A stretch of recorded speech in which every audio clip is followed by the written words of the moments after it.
Brought to you by Agilus Diagnostics. Health test की बात आती है तो मैं भरोसा करता हूँ India's largest diagnostics company Agilus Diagnostics. खुद को टेस्ट करते रहो। बहुत बहुत धन्यवाद अध्यक्ष महोदय जी। समय बेहद कम है तो मैं बस कुछ लाइनों में ही अपनी बात को रखूंगी। मुझसे पूर्व तमाम वक्ताओं ने बहुत गहराई से, बहुत सारे आंकड़ों के साथ, बहुत तर्क के साथ इस महत्वपूर्ण और बेहद ही संजीदा विषय पर अपनी बात रखी है। यूं तो पूरे देश के अंदर और पूरी दुनिया के अंदर इस कुकृत्य की चर्चा पिछले 1.5 साल से चल रही है कि किस प्रकार से देश के संविधान की आस्था पर और संवैधानिक संस्थाओं पर निरंतर चोट कर कर कुछ संकीर्ण मानसिकता के लोग, कुछ छोटी सोच के लोग बार बार इस बात का परिचय दे रहे हैं कि उनको सिर्फ और सिर्फ एक बात समझ आती है, एक शब्द समझ आता है, वो है तानाशाही।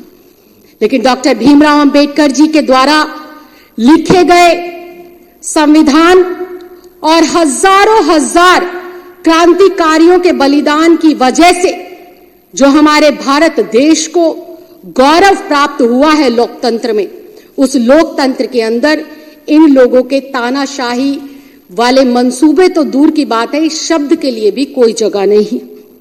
अध्यक्ष जी, कहावत है, जैसा खाओगे अन्न वैसा होगा मन, और जैसे होंगे संस्कार वैसे होंगे आपके आचार विचार।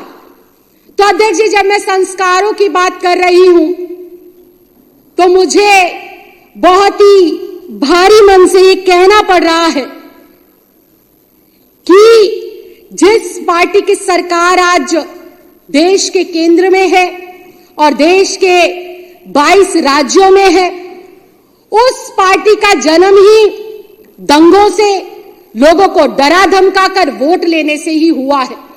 और वो डरा धमकाकर, दंगों से सरकार बनाकर जो प्रधानमंत्री के तौर पर बैठे हैं, उस चौथी पास राजा की संकीर्ण मानसिकता से सिर्फ और सिर्फ हम लोग इसी बात की उम्मीद कर सकते हैं कि उनके अंदर सिर्फ और सिर्फ ईर्ष्या है, ग्लानि है, और हर वक्त दूसरे के साथ परस्पर जो है कंपटीशन, काम के दम पर जीतने की भावना नहीं है। उनको कैसे नीचा दिखाकर आगे बढ़ा जा सके, ये भावना निरंतर उनके अंदर पलती है, बढ़ती है।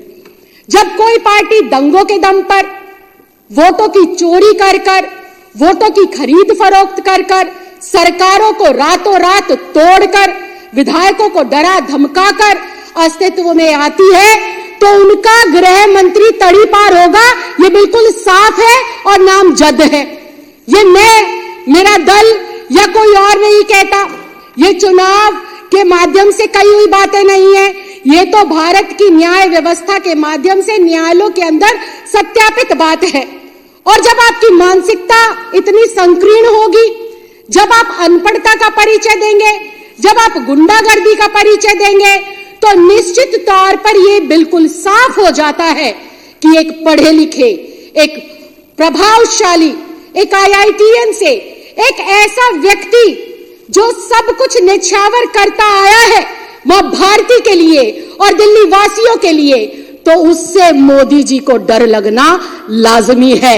और ये बात कहना इस सदन के अंदर बिल्कुल गलत नहीं होगा कि जब जब मोदी डरता है केजरीवाल से, तो ईडी और CBI को आगे करता है, क्योंकि इनके पास कोई विजन नहीं है अध्यक्ष जी, इनके पास कोई विचार नहीं है अध्यक्ष जी, इनके पास कोई ऐसे नेता नहीं है जो देश के हजारों लाखों करोड़ बेटे बेटियों को रोजगार दे सके। हाँ, इनके पास जुमले जरूर है। पिछली बार कहा था कि हर किसी को 15 लाख रुपए देंगे, इस बार कहा कि हर किसी को 2 करोड़ नौकरी देंगे, और फिर कहते अगर मैं ना कर पाऊं तो झोला उठाकर चला जाऊंगा। तो जो व्यक्ति दिमाग में रखता है कि मैं नहीं कर पाऊंगा तो झोला उठाकर चला जाऊंगा, तो निश्चित तौर पर वो अपनी संकीर्ण मानसिकता का बार बार परिचय देते हुए अपने से ज्यादा प्रभावशाली विपक्ष के नेताओं को जेल में डालने का काम करेंगे, झूठे षड्यंत्र बनाकर उनकी ईमानदारी, उनकी कर्मठता और उनकी सरकार को डीरेल करने का काम करेंगे। मैं आज कहना चाहती हूं इस सदन के माध्यम से, बिल्कुल 4 लाइनें खत्म करूंगी। मैं इस सदन के माध्यम से आज अध्यक्ष जी कहना चाहती हूं कि मोदी जैसे और भारतीय जनता पार्टी जैसे लोग एक बार क्या हजारों बार जन्म ले लेंगे ना, तब भी अरविंद केजरीवाल का बाल बांका नहीं कर पाएंगे। क्यों नहीं कर पाएंगे? क्योंकि अरविंद केजरीवाल एक महज नेता नहीं है, अरविंद केजरीवाल एक क्रांति है, और वो क्रांति जिसने ईमानदारी और काम की राजनीति को 75 साल के बाद इस आजाद भारत के अंदर स्थापित कर दिखाया है। अरविंद केजरीवाल आज आजाद भारत में पहला ऐसा नेता है जो कहता है अगर मैंने काम किया है तो मुझे वोट करना, अगर मैं ईमानदार हूं तो मुझे वोट करना। मैं चैलेंज करती हूं विपक्ष के साथियों को, एक बार मोदी जी से कहलवा दो कि अगर मैंने काम करा है तो मुझे वोट कर दो। भाई साहब, जमानत जब्त ना करा देना है देश की जनता, ढूंढते रह जाओगे वोटों को। तो अध्यक्ष जी, अरविंद केजरीवाल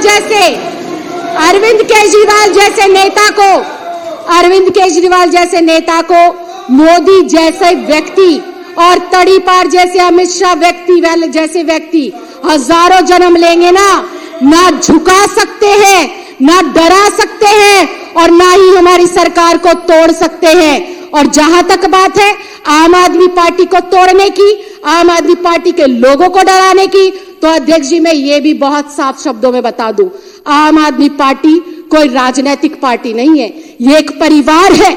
और इस परिवार में ना सिर्फ विधायक, ना सिर्फ मंत्री, ना सिर्फ सांसद है, बल्कि इस परिवार के अंदर दिल्ली के 2 करोड़ सदस्य हैं जो अपने बेटे के ऊपर, अपने भाई के ऊपर और अपने परिवार के ऊपर मजबूती से विश्वास कर खड़े हैं। हम आज फिर इस बात को कहते हैं, तुम ईडी को लगा लो, तुम सीबीआई को लगा लो, तुम्हारे आसपास जितने तुम्हारे हथकंडे हैं सब कुछ लगा लो, ना तुम अरविंद केजरीवाल की ईमानदारी पर दाग लगा सकते, ना उसकी कर्मठता पर दाग लगा सकते। ये दाग वापस तुम्हारे मुंह पर लगेंगे, हेमंत बिश्व शर्मा के रूप में लगेंगे आपके मुंह पर ये दाग आकर, शुभेंद्र अधिकारी के तौर पर तुम्हारे मुंह पर ये दाग आकर लगेंगे, जो नर्मदा घोटाला हुआ उसके नाम पर, और मोदी सरकार और ईडी के दुरुपयोग की वजह से ना विपक्ष खत्म हो सकता है, ना विपक्ष खत्म होगा। आने वाले समय के अंदर आप देखिए, अभी तुम्हारी बैसाखी की सरकार चलती है केंद्र में 2 बाबुओं के दम पर। वो बाबू जिस दिन अपना सहारा हटा लेंगे तो हमारे जो चौथी पास राजा है वो कुर्सी से नीचे गिरेंगे और संविधान की जय जयकार होती रही है। तो अध्यक्ष जी, मैं सिर्फ इतना कहना चाहती हूं, आज तक जितनी भी सरकारों ने अपनी संस्थाओं का दुरुपयोग करा है, इस लोकतंत्र के माध्यम से, संविधान के माध्यम से जनता ने उनको जवाब दिया है। वो दिन दूर नहीं, दिल्ली में एक बार फिर से जनता भारतीय जनता पार्टी के कान पर इतनी जोरदार तमाचा मारेगी कि वो जो ये 8 सीटें हैं वो भी 0 पर सिमट जाएगी। अरविंद केजरीवाल जी को जनता प्यार करती थी, है और करती रहेगी। आज पूरी दिल्ली में एक ही नारा है, मेरा केजरीवाल ईमानदार है, मेरा केजरीवाल काम करने वाला है। और जब तक केजरीवाल है, दिल्ली के विकास को, दिल्ली के बुजुर्गों की तीर्थ यात्रा को, दिल्ली की विधवा बहनों की पेंशन को और दिल्ली के बच्चों की अच्छी शिक्षा, स्वास्थ्य को और बहनों की सुरक्षा को भारतीय जनता पार्टी के एक छोटे छुटभैया नेता ना रोक पाए थे, ना रोक पाएंगे, और ना ही ये इस क्रांति को कभी भी अपने रास्ते से भटका पाएंगे।